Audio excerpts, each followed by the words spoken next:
Assalamualaikum warahmatullahi wabarakatuh. Perkenalkan, nama saya Irena Pramudita Utami dari Ilmu Dakwah kelas C.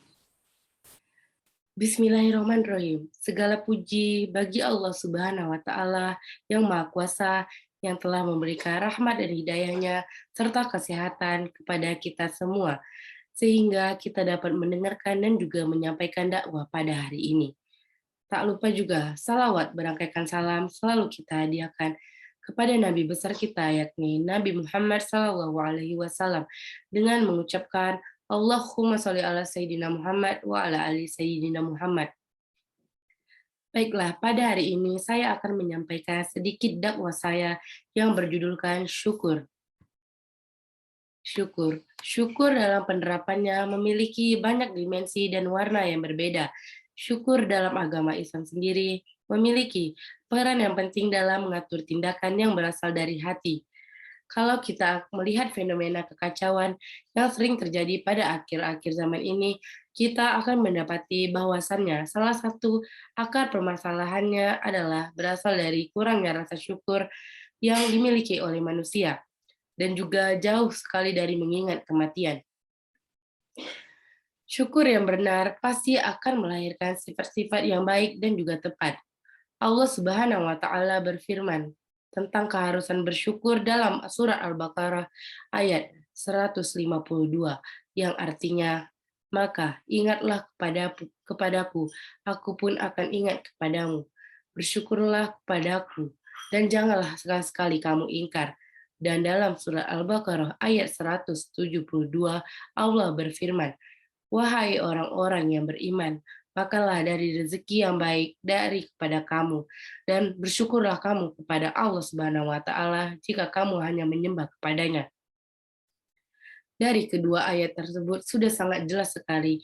Allah Subhanahu wa Ta'ala memerintahkan kita untuk selalu bersyukur atas apa saja yang telah diberikan Allah kepada kita semua.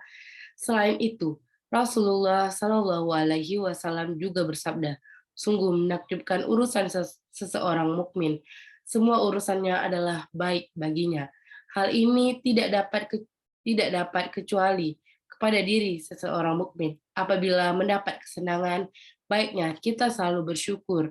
Maka yang demikian itu merupakan kebaikan baginya. Sebaiknya apabila kita tertimpa kesusahan, dia bersabar, maka yang demikian itu merupakan kebaikan pula baginya. Ada 3 bentuk rasa syukur yang dapat dipahami, seperti yang diungkapkan dalam buku yang berjudul Dahsyatnya Energi Syukur, Istighfar, dan Muhasabah. Yang pertama, syukur hati. Wujud dari pengertian syukur hati adalah mengingat-ingat kembali kenikmatan yang mencakup nikmat lahir dan juga nikmat batin. Yang kedua, syukur lisan. Wujud dari pengertian syukur lisan adalah memuji sang pemberi nikmat dengan mengucapkan puja atas nikmat yang telah disandang. Yang ketiga, syukur anggota badan. Wujud dari pengertian syukur anggota badan adalah senantiasa membalas nikmat dengan kewajiban masing-masing organ itu sendiri. Dan yang paling penting adalah apabila kita telah menjalani hari, baik itu hari yang sangat menyenangkan bagi kita maupun hari yang sangat menyulitkan bagi kita, maka janganlah sekali-sekali kita melupakan untuk selalu mengucapkan syukur kepada Allah Subhanahu wa Ta'ala. Contohnya, ya Allah, aku bersyukur atas apa yang telah aku lalui hari ini. Semoga hari-hari esok lebih baik daripada hari yang telah aku jalani sebelumnya. Dan juga terdapat ayat dari surat An-Nisa, Allah berfirman, Allah juga tidak akan menyiksamu apabila kamu bersyukur dan beriman, dan Allah Maha mengetahui. Dan pada surat Ibrahim berbunyi, dan ingatlah ketika Tuhanmu memaklumkanmu, sesungguhnya jika kamu bersyukur, niscaya aku akan menambah nikmat kepadamu. Tetapi jika kamu mengingkari nikmatku, maka azabku pasti akan sangat berat. Dari dua dalil ayat Al-Quran di atas, sudah jelas sekali pelajaran yang dapat kita petik, yaitu untuk selalu bersyukur kepada Allah Subhanahu wa Ta'ala di setiap keadaan yang menimpa kita, baik keadaan yang menyulitkan kita maupun keadaan yang menyenangkan bagi kita. Janganlah sampai kita termasuk ke golongan orang-orang yang selalu mengingkari nikmat sehingga mendapati azab dari Allah Subhanahu wa taala. Nauzubillahi min dzalik. Syukur mempunyai makna yaitu berterima kasih dan menerimanya dengan sepenuh hati akan anugerah atau nikmat yang telah Allah berikan kepada kita semua. Kita tidak dapat menghitung seberapa banyak nikmat yang telah Allah berikan kepada kita semua, baik itu nikmat kesehatan, nikmat iman, nikmat masih bisa berpikir, dan juga nikmat masih bisa menjalani hari-hari yang sangat berarti bagi kita. Kita tidak bisa menghitung itu satu persatu. Namun yang menjadi permasalahannya adalah mengapa kita sangat sulit untuk selalu bersyukur akan semua nikmat yang telah Allah berikan kepada kita semua, dan mengapa kita selalu berpikir bahwa nikmat itu berupa materi. Pemikiran seperti itu sebenarnya sangatlah salah dan fatal, karena apabila kita selalu berpikir seperti itu, berarti kita termasuk orang yang kufur, sebagaimana firman Allah Subhanahu wa taala, sesungguhnya jika kamu bersyukur, pasti kamu menambah nikmat kepadamu.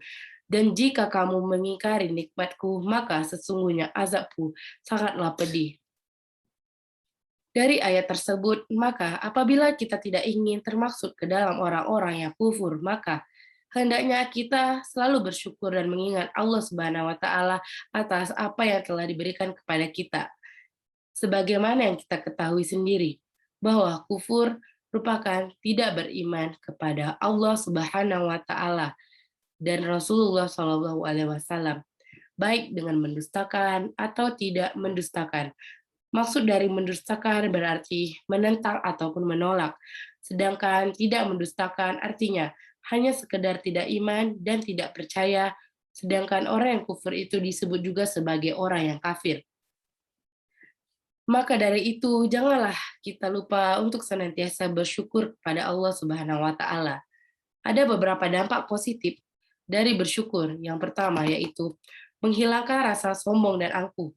Yang kedua, menyadarkan diri bahwa semua yang kita punya adalah milik Allah Subhanahu wa taala.